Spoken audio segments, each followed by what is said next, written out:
In Star Force 3, there's a famous choice. Sonia, Luna, or Bud. Your friends have their items stolen, but you can only save one. This unlocks a special cutscene with that friend, and it also pisses off the other girl or girls, depending on your choice. None of these actually affect the story, but there is only one wrong answer. The other two, I've got a hard time deciding, and I'd love to hear your thoughts. Who do you think Geo picks? What makes the most sense in the canon, and what do you actually like to pick? Let's start with the peaceful option, Bud Bison. By picking your bro, both Sonia and Luna will flip out, but they kind of bond over their shared aggression. That's what makes it peaceful. So, Bud is a character that's never really had a chance to shine. In the first game, he was a bully and a henchman. He does end up apologizing to Geo and becoming friends with him, but by then, the game was almost over. Then, in Star Force 2, we had a full game to bond with Bud, but all he ever did was talk about food. The most meaningful interaction with Geo was asking him to help cheat in a food eating contest, all so that he can impress a girl. It's crazy. But for what it's worth, Bud does actually respect the power of women. He does comment about picking a guy friend over a pair of stupid girls. His words, not mine. But we all know how whipped he is by Prez, how much he fangirls over Sonia, and that's why if you choose Sonia or Luna over him, Bud never flips out. He gets it. He's a homie. And that's part of the reason why choosing Bud is actually just so compelling. He opens up about feeling worthless, how Geo is always the one who's saving the day, who's always the one who's protecting. It's really cool to see Bud be vulnerable. He wants to change. He wants to be better. And we actually see this. If you choose Bud, it's the first time we get to see him transform into Taurus Fire, even if it's only for a little bit. And the idea of him finally being able to step up and help save the day is really cool and moving. Bud never actually says this, but I think he knows that he can't actually compete with Sonia and Luna. It's not a matter of guy friends versus girlfriends. It's just a fact that Geo shares a closer bond with them. So when Bud does get chosen, I feel like it just means more to him. It's kind of like this. Imagine you're not the smartest kid in the class and it's very obvious who is, but your teacher who you admire still takes the time to check in on you. It's that kind of special feeling. The other reason why choosing Bud makes the most sense is that even Zach agrees. The two girls who are furiously chomping, they would be even more livid if Geo chose the other one. The final reason that choosing Bud is probably the most canon is because your shipping agenda is still live. Picking Sonia or Luna is like drawing a hard line in the sand, but if you choose Bud, you can kind of have your cake and eat it too. In fact, even Sonia makes a comment saying, it's so like Geo to pick a boy over girls. So with all my arguments and the other characters commenting on it, I do think that Bud makes the most sense rationally, but if we're talking emotionally, I'm easily choosing Luna here. Now look, Luna x Geo is not the most popular ship. I think most Mega Man Star Force fans would agree that Sonia is an easier pairing with Geo. They're both very calm with each other. They're very kind. They fight together. There's a lot of story momentum with being the first brother band. And I totally get that. There is actually a really sweet dynamic that the two of them share. Luna and Geo is a little bit rockier, but I think that that's way more compelling. It's such a treat to see Geo in the first game go from dreading Luna's presence to wanting to walk her home from school. I also just kind of like tsundere characters, and I really like it when opposites attract, because Luna is absolutely the opposite of Geo, who's pretty introverted and kind of on the safer side. Luna is really loud, demanding, she's extremely strong-willed, and that's exactly what gives Geo the strength that he needs. Geo kind of needs to be whipped a little bit. In fact, over the first two games, we see that happen quite a bit, where Luna is the one who has to drag him out of his depression and get him to be the hero that she admires so much. That's why I was really blown away in the special cutscene with Luna that they kind of addressed that. Geo straight up tells her that if he had never met her, he probably would have given up on being Mega Man a long time ago. And that is true. In Star Force 1, her belief in him is what gives him the power of Star Force. In Star Force 2, her belief in him is what gives him the power of Tribon and the Oopart. So while it's true that Sonia fights directly with Geo, it's Prez's unwavering belief in him that gives him a chance at winning against intergalactic beasts and weapons of mass destruction like Andromeda. I also love that in this special Luna cutscene, we hear more about her relationship with her parents that was a big part of Star Force 1. I love how Luna just yanks Geo's hand. She doesn't spend any time at all. She knows exactly what she wants, and she is the type of person to pursue it full-heartedly. And it's an extra special, touching detail that Prez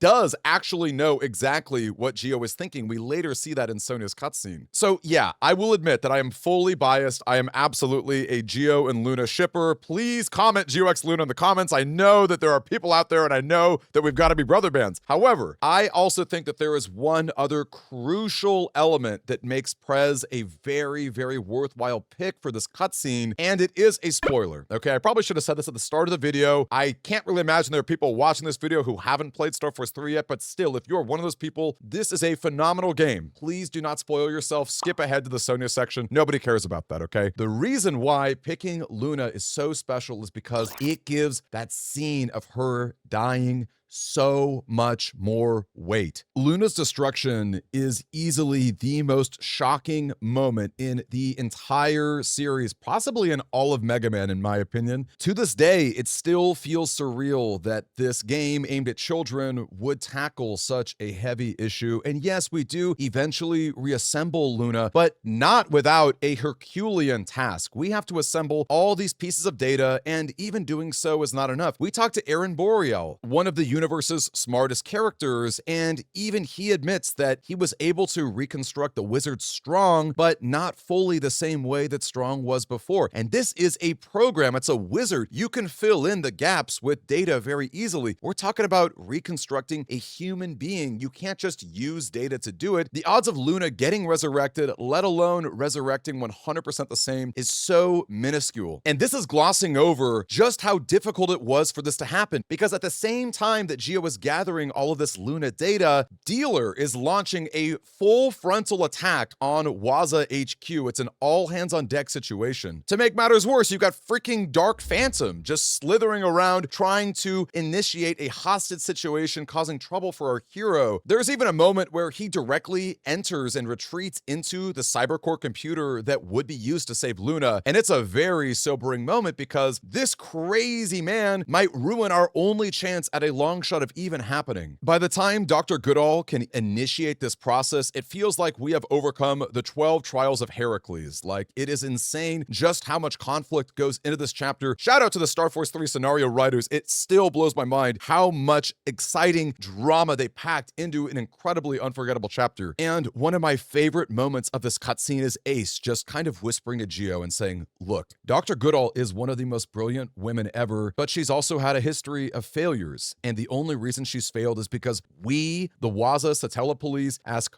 her to do the impossible. Gio, what you're asking is the impossible, okay? So if she fails, do not blame her. Gio doesn't even agree to this. It's a really, really tense moment that I think is actually extraordinarily well written and grounded. And we see how tense this situation is. It's kind of like doing surgery, and by overhearing Dr. Goodall and her assistants, we know that it's not really going well. Then there's this metaphysical moment where we see Luna Spirit process everything that's happening. She doesn't quite understand it. She gets agitated. And there's even a moment where she feels tired and thinks about sleeping forever, which shows us just how close she was to actually being lost forever. And what ends up saving Luna is more than just the voices and the bond that she shares with her friends. What saves her is a miracle, which in the context of Starforce 3 is a major theme. It's something that happens all the time by those who believe in them. And so I like to think that this incredibly powerful, beautiful moment, possibly the highlight of the entire Starforce 3 story, which is already a very high bar to clear, Gio spending one last night with Luna, giving her just a little bit more of a tether to the world through her relationship with him. Also, this Luna cutscene at the beach is longer than the other two, and by a significant amount. So the Sonia cutscene's about 3 minutes and 48 seconds. The Bud cutscene is slightly longer at about 4 minutes and 15 seconds. Luna is 5 minutes and 50 seconds, almost 6 minutes total, which is about 50% longer than Sonia and Bud. I know that that's not evidence in itself, but when you consider the story and emotional ramifications of what happens not that long after this beach scene, I think the developers offer a soft push towards Prez being a very worthwhile and canonical choice. So that just leaves Sonia. And I know that you're not going to like this because I know that most fans are Gio Sonia shippers, but look, I just don't think that it makes sense for Gio and Sonia to have that cutscene. I know that on the surface, she looks like the right choice. Gio and Sonia deeply understand each other. They both lost a parent. They both know what it's like to want space. You might think that a concert musician would be too outgoing for our introverted hero, but Sonia's actually pretty low-key. She's warm without being overwhelming. The two of them are calm and kind with each other. They're very supportive. But I think it's telling that even her cutscene is shorter than Bud's. That's probably because it doesn't really cover any interesting new ground. We do talk about them being the first brother band with each other, but that's something the story has already reminded us of. It is kind of fun seeing Sonia reference Starforce 2 by working with the evil organization. Side note, it's always hysterical to me that Dr. Vega's crew never had an official name. They were literally just a bunch of Vega fanboys and rogue, the only other person with a legitimate reason for wanting to get involved. So again, that's a cool reference, but that's pretty much it. It is sweet that Sonia, for example, takes her time to hold Gio's hand, and they talk a bit about falling in the water and being afraid of that. But remember, Luna just knows that instantly. She doesn't even need to discuss it. That's how surprisingly deep the Luna-Gio connection is. But